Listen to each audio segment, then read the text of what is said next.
आइए हम लोग विदेशी निवेश देखेगा,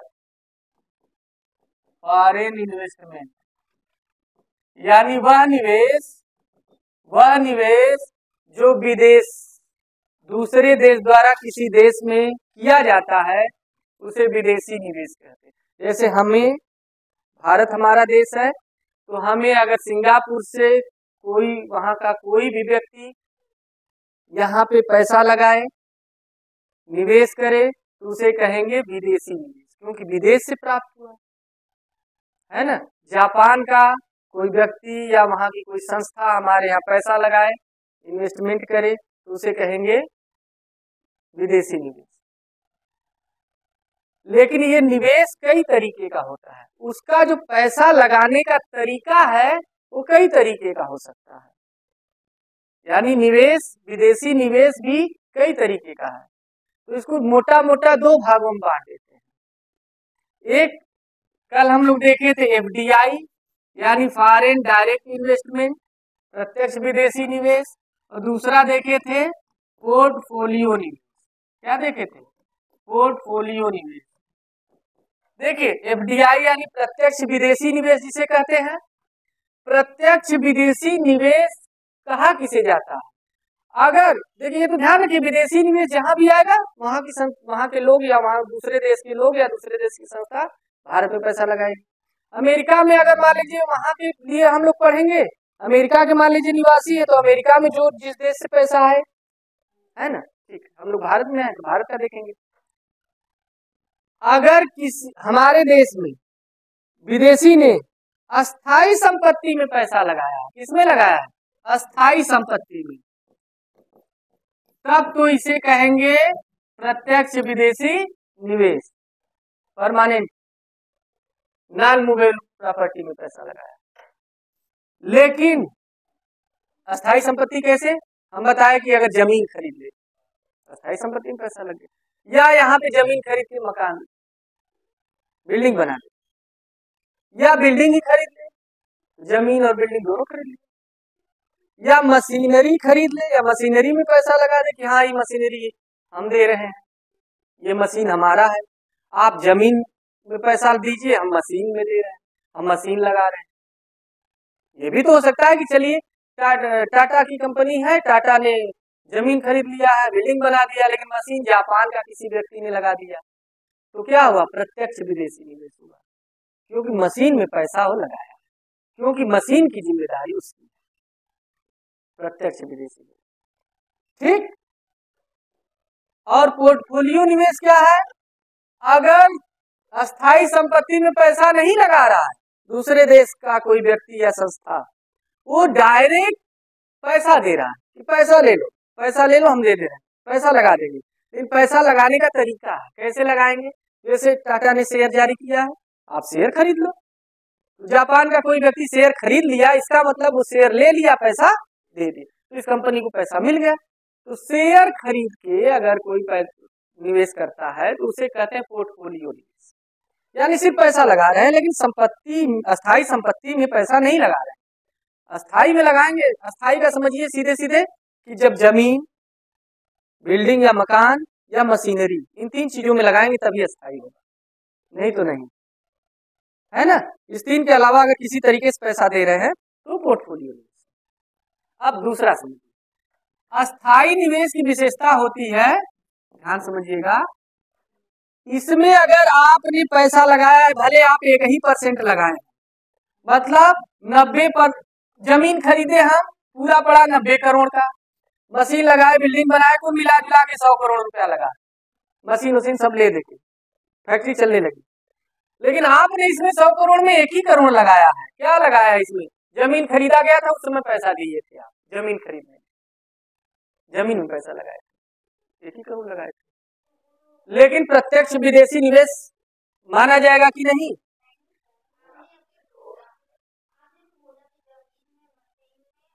हाँ, तो जमीन में 1 करोड़ रुपया दिया था, हाँ, तो अस्थाई हो गया, तो अस्थाई हो गया तो प्रत्यक्ष विदेशी निवेश यानी एफडीआई हो गया। तो भले 1% लगाया, लेकिन प्रत्यक्ष विदेशी निवेश में पैसा लगाया है कि नहीं, लगाया है ना। तो अब प्रत्यक्ष विदेशी निवेश की विशेषता होती है कि भले चाहे जितना पैसा लगाए, आप 2 रुपए भी लगाए तो भी, 1 रुपए भी लगाए तो भी आप उस बैंक के मैनेजमेंट में मालिक बन के भाग, आप पूरी कंपनी लगाने में सहयोग किए साथ साथ, समझ पा रहे हैं। तो मैनेजमेंट में, उस कंपनी के नियंत्रण में, उस कंपनी के निर्माण में, उस कंपनी के आगे बढ़ाने में, मैनेजमेंट में बैठेंगे, यानी कंपनी भी आपकी मर्जी से चलेगी, सीधा सा आंसर। यानी सबके, अगर 5 लोग मिलके खोले हैं, 5 लोग मिलके खोले, भले एक लोग 90 करोड़ लगा दिए, एक लोग 10 लाख लगा दिए, एक लोग 1 रुपया लगाए, लेकिन लगाए, प्रत्यक्ष रूप से लगाए, तो यही है कि वो कंपनी। हाँ बोलिए।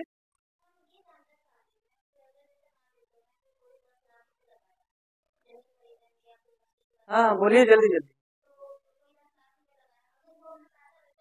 कैसे रिटर्न से आएगा, लगा दिया कंपनी, अब उसका रहेगा। अगर उसको कंपनी का अपना हिस्सा बेचना पड़ेगा, किसी को, कोई दूसरा खरीदेगा, इन्हीं को बेचेगा, मालिकाना हक हट जाएगा, ये मालिक हो गए।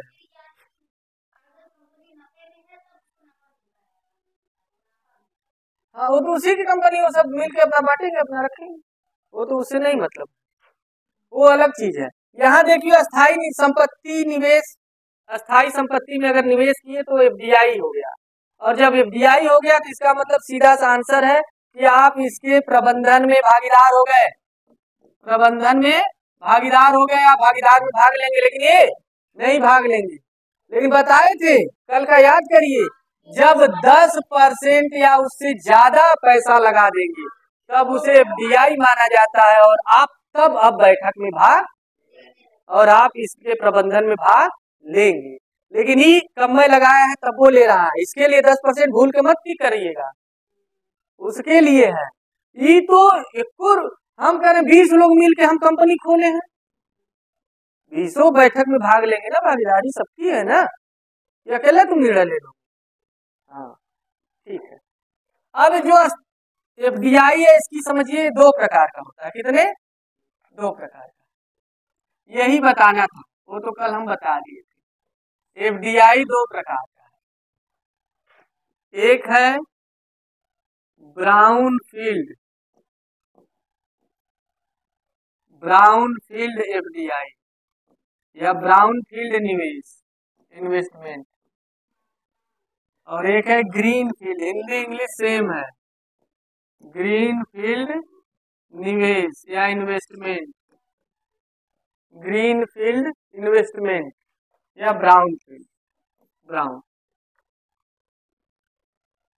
ग्रीन मतलब होता है हरा। देखिए ग्रीन फील्ड का मतलब होता है कि अगर कोई पहली बार जमीन खरीदे, मकान बनाए, कंपनी चलाए, तो अगर कोई विदेशी यहाँ आ रहा है, अपनी जमीन खरीद रहा है, जैसे अभी हम पेपर में देख रहे थे कि 300 एकड़ में हॉस्टल बनाया है, कौन, अमेरिका की कौन सी कंपनी आ रही है आईफोन बनाने के लिए, एप्पल। हाँ तो गांव में एकदम वीरान में बनाया, लेकिन अब 300 एकड़ में बना दिया तो वहां तो शहर हो गया उतने दूर के लिए, छोटा सा, सब कुछ मिलेगा वहां, तो लोग रहने में हिचकिचाएंगे नहीं। अब 300 एकड़ में हॉस्टल बन गया और वहीं सब कुछ अब बनेगा। अब समझिए 30,000 लोगों के लिए रहने के लिए है व्यवस्था। तो ग्रीन फील्ड निवेश का मतलब होता है कि देखिए एप्पल ने यहाँ लगाया, अपना जमीन खरीदा, जमीन खरीद करके इतना आगे फ्रंट छोड़ा है और ये सब बना दिया है हॉस्टल। समझिए बात को, पैसा लगाया कि नहीं जमीन में खुद, उसके बाद बिल्डिंग बनाया, कंपनी खोलेगा तो मशीनरी भी लगाएगा, बनेगा एप्पल का आईफोन। यानी पहली बार वो जमीन खरीद के लगा रहा है, प्रत्यक्ष निवेश तो है ही, जमीन खरीद लिया तो ये ग्रीन फील्ड निवेश कहलाएगा पहली बार। लेकिन अगर मान लीजिए कोई कंपनी पहले से है, उसको कोई खरीद ले, मकान खरीद ले, उसका जमीन खरीद ले और उसमें कंपनी चलाए, वो ब्राउन फील्ड कहलाती है। अभी हरी नहीं, हाँ ऐसे सेकेंड है, मतलब पहले कोई कंपनी थी, उसका खरीद लिया, या तो उसी नाम से चलाए, अपने नाम से चलाए, या मर्ज कर जो, तो पैसा तो विदेश से आया ना। भले ही यहाँ की कंपनी खरीदा, लेकिन पैसा विदेश से आया, विदेशी ने खरीदा, तो प्रत्यक्ष निवेश तो हो गया ना। लेकिन संपत्ति में पैसा आया, अस्थाई संपत्ति में, प्रत्यक्ष विदेशी निवेश हो गया। समझिए बात को। लेकिन ये जो ब्राउनफील्ड निवेश है, ये कह क्या रहा है कि पुराना अगर कोई कंपनी है या संस्था है, या उसमें अगर पैसा लगा रहे हैं, यानी उसको खरीद ले रहे हैं, पैसा उसी में लगा रहे हैं। अगर यहाँ पे कोई मान लीजिए जो एप्पल की कंपनी लगाए हैं, मान लीजिए कोई पुरानी कंपनी रहती है, उसको खरीद लेते, यहाँ अपना एप्पल लगाते, तो ये क्या कहलाता है? जो खरीदे हैं ये ब्राउनफील्ड है। तो बताइए किसी देश के लिए, ईमानदारी से बताइएगा, अब एक क्वेश्चन पूछता है, किसी देश के लिए ब्राउनफील्ड इन्वेस्टमेंट ज्यादा फायदेमंद का सौदा है कि ग्रीनफील्ड? हाँ, क्यों? क्योंकि इसमें नए जगह पे उद्योग डेवलप हो गए, यहाँ तो चल ही रहा है, यहाँ तो सिर्फ मालिक बदल गए, यहाँ क्या हुए? मालिक बदले, लेकिन वहां तो नया उद्योग डेवलप हुआ, नए लोगों को रोजगार मिलेगा, और हमारे यहाँ मेक इन इंडिया चल ही रहा है, उसके थ्रू सामान बनेगा। तो ग्रीन फील्ड निवेश यानी इन्वेस्टमेंट सबसे बेहतर माना जाता है। सारे निवेश में सबसे बेहतर कौन माना जाता है? Green field investment. तीन हो गए इस तरह ना, ब्राउन फील्ड, ग्रीन फील्ड और पोर्टफोलियो। तो ब्राउन फील्ड, ग्रीन फील्ड तो एफडीआई के ही प्रकार है, और पोर्टफोलियो निवेश जिसमें सिर्फ पैसा लगाते हैं, है ना। ठीक, चलिए यह है समझ में ना। ठीक है, अब हम चलते आगे कि अगर भुगतान संतुलन विपरीत हो जाए तो उसको कैसे ठीक करें। यानी जो भुगतान संतुलन है, भुगतान संतुलन जो है वो अगर विपरीत हो जाए यानी प्रतिकूल हो जाए तो उसे कैसे दूर करेंगे। यानी प्रतिकूल भुगतान संतुलन को दूर करने के उपाय, दूर कैसे करेंगे? दूर दूर दूर करेंगे,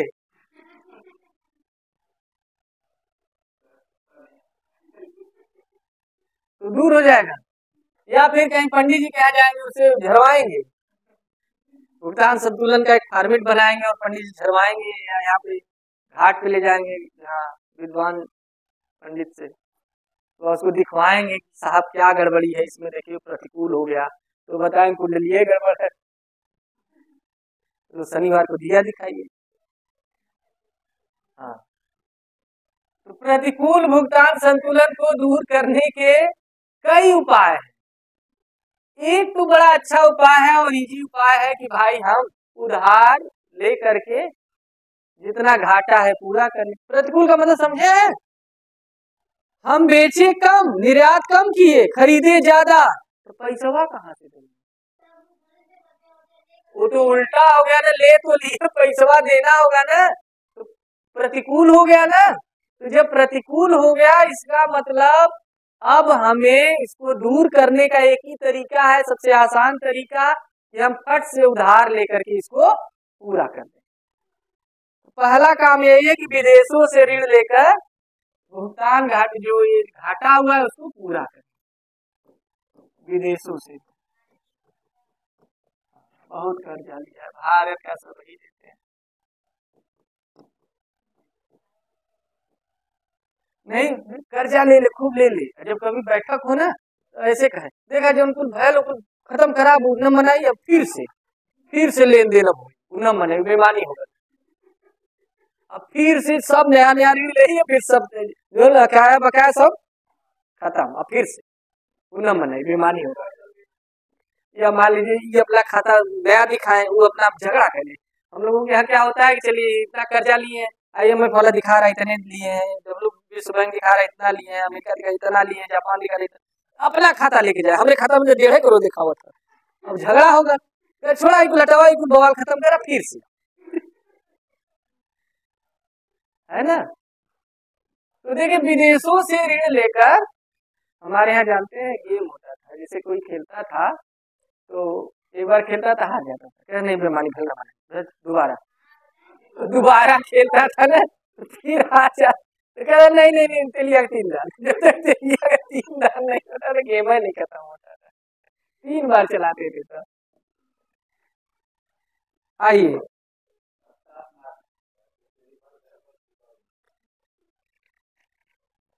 दूसरा उपाय, ये बहुत इंपॉर्टेंट है, मुद्रा का अवमूल्यन। कई बार एग्जाम में आया है।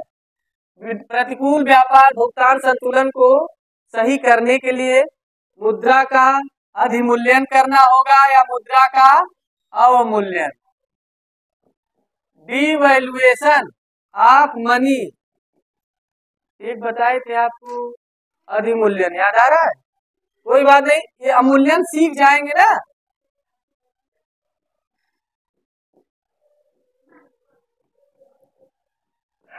देखिए अवमूल्यन सीख जाएंगे तो अपने आप अधिमूल्यन भी सीख जाएंगे।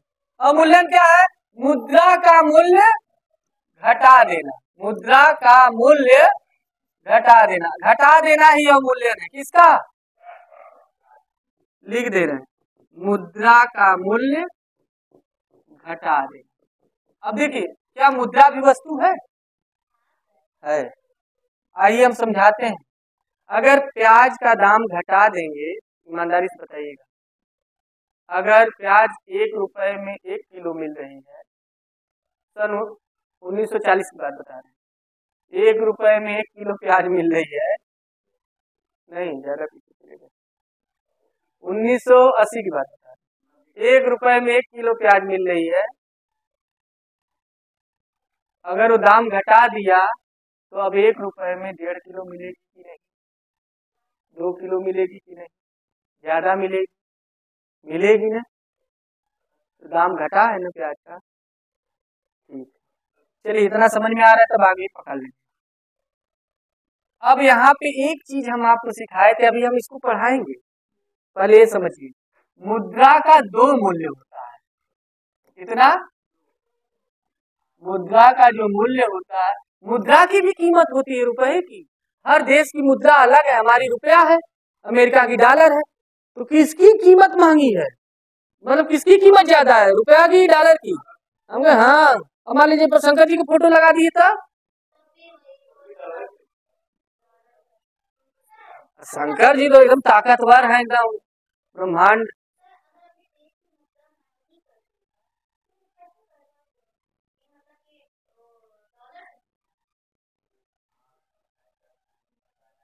मुद्रा जो छापे हैं, उत्पादन बढ़ाएं, मुद्रा की मात्रा घटाएं, उत्पादन इतना बढ़ा दें, इतना बढ़ा दें, मुद्रा की मात्रा इतना कम कर दें कि 1 रुपए में 5 किलो प्याज मिले, तो रुपया हमारा महंगा हो।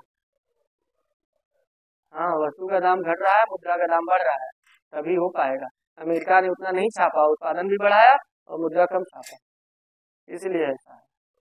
तब कहा यहाँ मार नोट छाप देता, खुद लब दे नोट।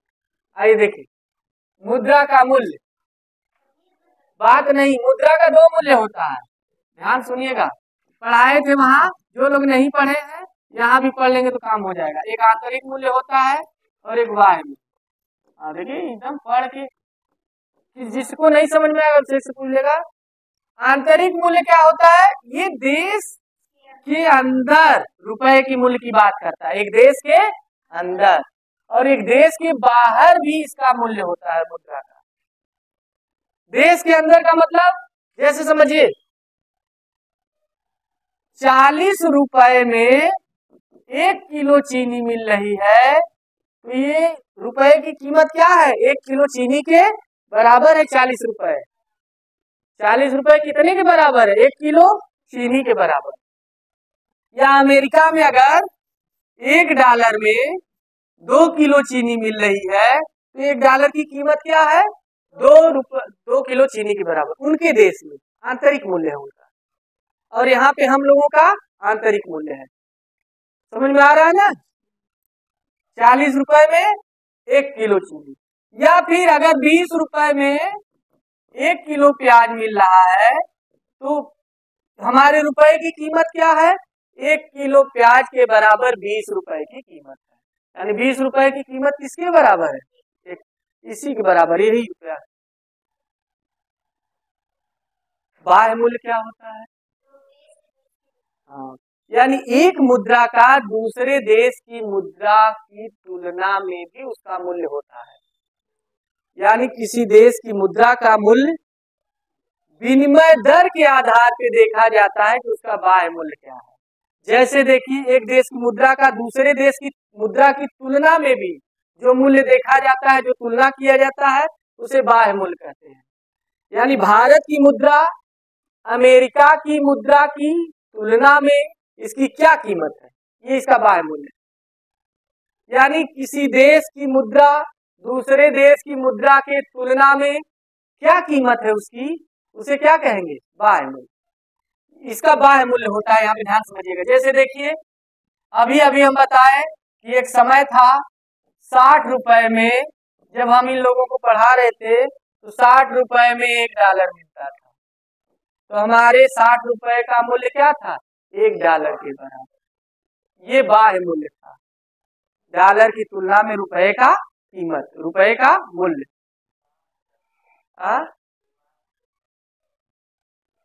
बाह्य मूल्य को एक्सटर्नल वैल्यू। अंग्रेजी की फीस ज्यादा है। यूपी बोर्ड की कितना है? 200 नहीं, और ज्यादा बता दिए तो। यूपी बोर्ड की 100 रुपए है, सीबीएसई की 2000। तो जो लोग 20 गुना है तो यहाँ पे जो फीस देते उसका 20। दिल्ली में यही लेते हैं, लाख के नीचे बतिया नहीं वहाँ है। इंडियन करके भगा देंगे,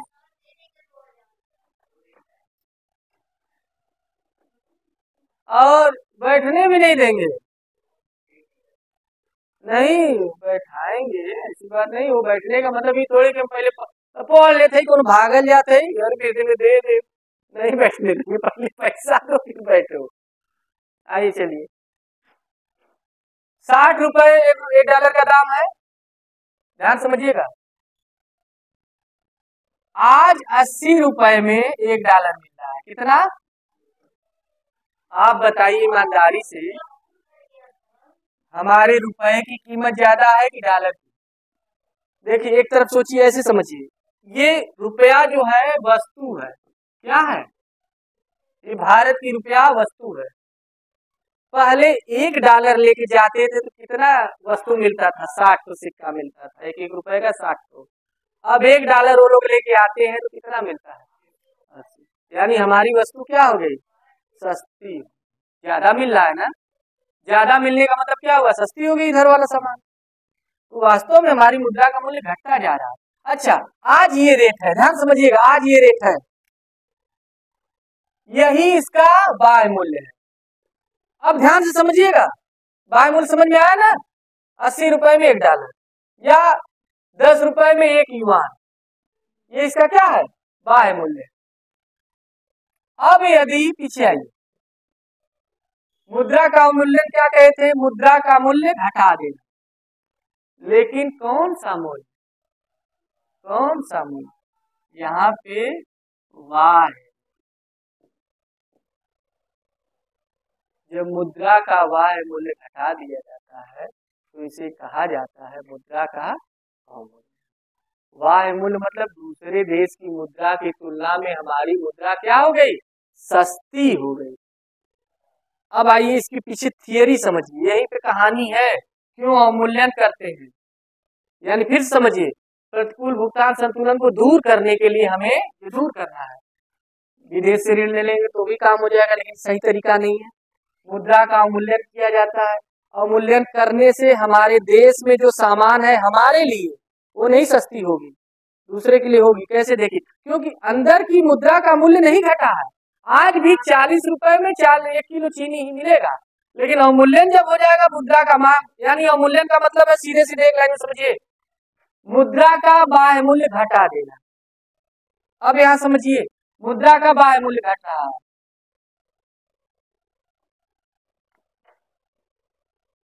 मुद्रा का बाय मूल्य घटा। अब ये कहानी अब समझिए आराम से।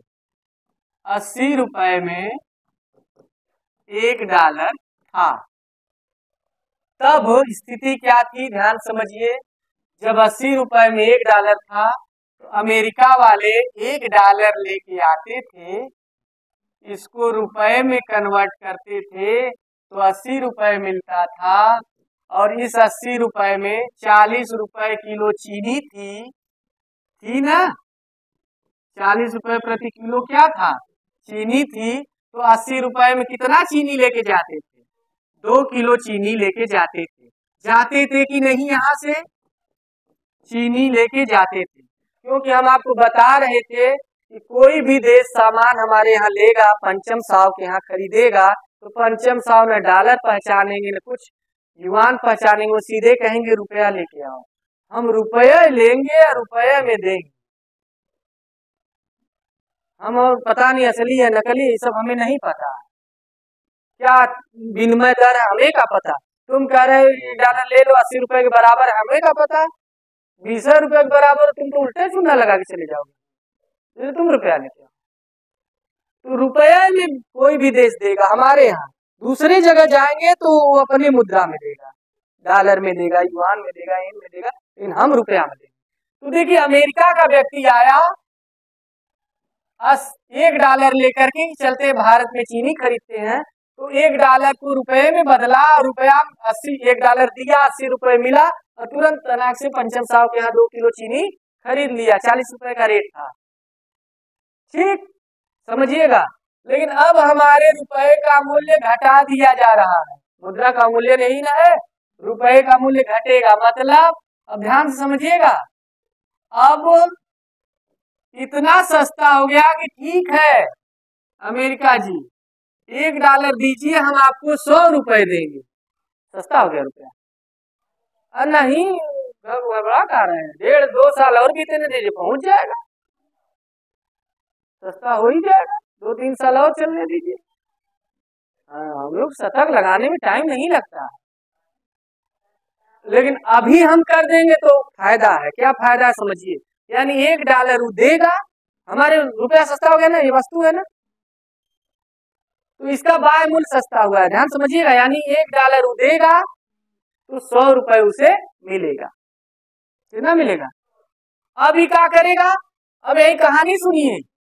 वही जो $1 लेके आता था, 100 रुपए 80 रुपए मिलता था, 2 किलो चीनी खरीदता था, अब $1 लेके आएगा, इसे कितना मिलेगा, 100 रुपए मिलेगा।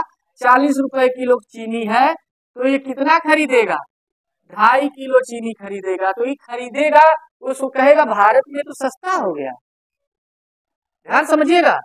अब चीनी दनादन खरीद के ले जाएगा, 2.5 किलो चीनी मिला था $1 बाद, ध्यान समझिएगा। $1 में 2.5 किलो चीनी मिला, हमारे यहाँ से क्या होगा, निर्यात बढ़ेगा। यही तो हम चाह रहे हैं, निर्यात बढ़ जाएगा तो हमारा भुगतान संतुलन अनुकूल हो जाएगा, अभी प्रतिकूल हुआ था, समझ पा रहे हैं। तो निर्यात हम बढ़ा दिए। यहीं पे एक सवाल याद रखिएगा, बहुत इंपॉर्टेंट है। ये बाह्य, इधर देखिए, ये बाह्य मूल्य का हम दाम बढ़ाए हैं, इसका मतलब तुम मत सोच लेना कि तो चीनिया सस्ता हो गया, तुम लोगों के लिए चीनी वही रेट, चीनिया का रेटवा नहीं बढ़ रहा है, चीनी का रेट सेम है। तुम रुपया जितना देते थे, जितना चीनी मिलता था उतना मिलेगा। हाँ, उन लोगों के लिए बाह्य मूल्य घट गया, यानी विनिमय दर हमारा, यानी मुद्रा का मूल्य घट गया, इसलिए निर्यात बढ़ गया, क्योंकि हमारे यहाँ सामान सस्ता पड़ेगा। वो फटाफट डॉलर को रुपए में चेंज करेंगे और उस रुपए ज्यादा रुपया मिलेगा तो सामान ज्यादा खरीदेंगे, तो वस्तु उनको सस्ती लगेगी। देखे कि नहीं पीछे आप, वस्तु सस्ती लगी कि नहीं। अब पियाजो सस्ता लगेगा, देखिए 20 रुपए था, $1 में 80 रुपए देते थे, 20 रुपए किलो, तो 4 किलो इनको प्याज मिलता था। 20 रुपए किलो था प्याज, 4 किलो लेते थे। अब कितना लेंगे, 5 किलो, 1 किलो एक्स्ट्रा मिल रहा है प्याज, तो प्याज इनको सस्ता पड़ा ना। तो निर्यात बढ़ेगा कि घटेगा, यही क्वेश्चन पूछता है। मुद्रा का अवमूल्यन से व्यापार बढ़ेगा कि घटेगा? बढ़ेगा। निर्यात बढ़ेगा कि घटेगा? आयात। और दूसरा समझिए, एक तो निर्यात बढ़ेगा, इसका मुद्रा का मूल्य घटाने से। दूसरा फायदा ये होगा कि हमें पैसा, निर्यात बढ़ाने से हमें मिलेगा क्या? पैसा। तो हमारे पास पैसा बहुत हो जाएगा। दूसरा याद आ रहा था, याद नहीं आया, भटक गया। कोई बात नहीं, ये ध्यान रखिएगा, निर्यात बढ़ रहा है। तो ये समझ में आया? इसमें हाँ, ये कह रहे थे कि बाह्य मूल्य का ही प्रभाव पड़ता है, आंतरिक मूल्य पे प्रभाव। मुद्रा का हमारा जो आंतरिक मूल्य है 40 रुपए में 1 किलो चीनी, 20 रुपए में, वो नहीं बदला। क्या बदला? सिर्फ बाह्य मूल्य बदला। हाँ, यही बताना चाह रहे थे। याद आ रहा है?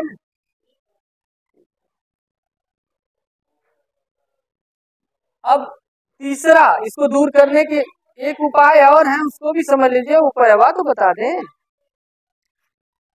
तीसरा उपाय है कि हम लोग निर्यात को प्रोत्साहन देंगे। निर्यात को कैसे प्रोत्साहन देंगे भाई? भुगतान संतुलन विपरीत हो गया है, तो निर्यात को प्रोत्साहन ऐसे देते हैं। देखिए, जैसे कहेंगे कि ठीक है, आप सामान बाहर भेजेंगे, 1 रुपया टैरिफ नहीं लेंगे, अब भेज दीजिए, कोई शुल्क नहीं, है ना। और इतना ही नहीं, आप अगर सामान भेज रहे हैं तो आपको 5%, 10% अनुदान भी देंगे। अब बताइए, सरकार द्वारा दिया गया दान, तो मान लीजिए निर्यात पे अनुदान देने लगे तो और फायदा है, तो सस्ता बेचेंगे हम, है कि नहीं? तो ये प्रोत्साहन हो गया, निर्यात को प्रोत्साहन देगी तो भी काम हो जाएगा। या फिर आयात को हतोत्साहित करे, आयात आने ही न दे। क्या करे?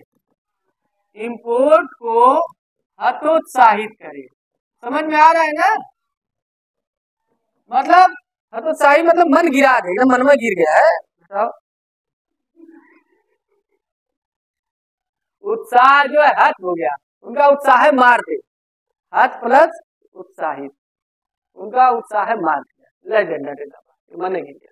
आयात को हतोत्साहित कर दे, यानी आयात कैसे हतोत्साहित करेगा पता है?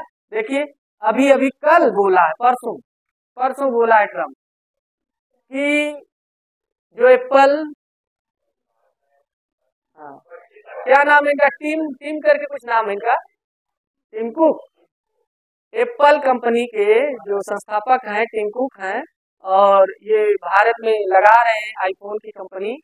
तो बोला है कि आप भारत में लगाएंगे, यही लगाइए, अगर भारत में लगाएंगे तो आप पे 25% टैरिफ लगा दिया जाएगा। टैरिफ लगा दिया जाएगा।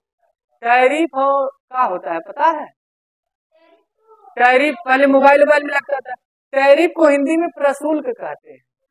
एक शुल्क होता है, एक प्रशुल्क होता है। शुल्क मतलब किसी सेवा के बदले, जैसे आप लोग पढ़ रहे हैं, फीस दे रहे हैं, सेवा के बदले। प्रशुल्क होता है कि पहले ही लगा दिया जाता है, ले लिया जाता है। मोबाइल में जब टैरिफ भरवाते थे तो देखिए, आप अभी बात नहीं करते थे, पहले ही शुल्क ले लिया जाता था कि आप बात करेंगे तो 10 पैसे का पड़ेगा एक काल, इसीलिए टैरिफ भरवाते थे ना कि सस्ता पड़ेगा। तो प्रशुल्क जो है किसी सुविधा के बदले पहले ही ले लिया जाता है। तो मतलब अगर अमेरिका टैरिफ बहुत तेज लगाता है, वही बोला है कि 25% हम टैरिफ लगाएंगे अगर हमारे यहाँ, मतलब अगर 1 लाख की पड़ेगी एप्पल, तो वहां कितने की बिकेगी? 1,25,000, 25%। तो मत बेचे अमेरिका ना, कहीं और बेचे, हर जगह बेचे। हाँ, आइए देखिए, तो आयात को हतोत्साहित तो कर रहा है, लेकिन हम लोग तो चाहेंगे कि आयात अच्छा, आयात हतोत्साहित का मतलब ये हुआ ना कि हमारे यहाँ सामान आना बंद हो, वो कंपनी का आना ना बंद हो। हाँ, तो आयात को हतोत्साहित करने के लिए हम लोग क्या करते हैं? हम लोग भी शुल्क लगाते हैं। कौन सा शुल्क? सीमा शुल्क, बाउंड्री पे लगाते हैं ना। कस्टम ड्यूटी बोलते हैं, ये भी हम लोग लगाते हैं। या फिर हम लोग प्रशुल्क भी लगा सकते हैं। प्रशुल्क जान गए आप? प्रशुल्क मतलब टैरिफ भी लगा सकते हैं, टैरिफ भी लगा सकते हैं। तो हम अपने यहाँ टैरिफ लगा देंगे तो भाई महंगा हो जाएगा, तो आयात उत्साहित होगा। बता देना कैसे महंगा होगा। 100 रुपए का जूता है, 25 रुपए लगा दिए 125 पड़ेगा। अभी और टैक्स आगे लगेगा, जीएसटी जीएसटी सब लगा देंगे तो फिर और पड़ जाएगा, तो मुंह बना के बैठ जाए। लेकिन हमारे यहाँ एक सी आदमी है। हम आपको बता दें 150 का टी शर्ट है, कितने का, और ये भले 600 का बिकेगा, लेकिन लिखा रहेगा रेमंड या फिर अन्य कंपनी लिखी रहेगी। उनके दिमाग में हम खरीदबे करेंगे चाहे जितना। हाँ आइए देखिए, अब यहाँ पे समझिएगा, आयात को प्रोत्साहित करेंगे तो भी काम हो जाएगा। विदेशी निवेश, एक काम और कर सकते हैं, विदेशी निवेश को प्रोत्साहन दे सकते हैं। देखिए प्रोत्साहन मोदी जी दे रहे हैं, तभी तो आके लगा रहा है। देखिए क्या प्रोत्साहन होगा, उनको बिजली की छूट होगी, है ना, कुछ साल तक उनको टैक्स नहीं दिया जाएगा, बहुत सी सुविधाएं दी गई होगी उनको, सड़क बना के हम देंगे, व्यवस्था बिजली देंगे, सब फ्री देंगे कुछ दिन तक, ताकि वो लगाएं। क्योंकि गांव गिराव में, शहर में जमीन खरीदे महंगा, यहाँ कहाँ लगा, गांव में सस्ता पड़ेगा, वहां खरीदे एकदम बंजर जमीन पे। सड़क तो जाएगी, बिजली तो जाएगी, वहां पानी तो जाएगी, भाई लोग मजदूर रहेंगे, सारी सुविधा तो जुटानी होगी। तो ये प्रोत्साहन दिया जाता है, तो विदेशी निवेश को प्रोत्साहित करें, ताकि तभी तो निवेश आएगा हमारे यहाँ। तो ठीक है, इतना काम अगर कर देंगे इसमें से, तो अपने आप भुगतान संतुलन दूर हो जाएगा। ये ठीक है, ये बहुत इजी टॉपिक था। लेकिन अगले टर्म पे याद रखिएगा, हम लोग विश्व व्यापार संगठन पढ़ेंगे। क्या पढ़ेंगे? WTO। क्या पढ़ेंगे कल? WTO, विश्व व्यापार संगठन, बहुत इंपॉर्टेंट टॉपिक।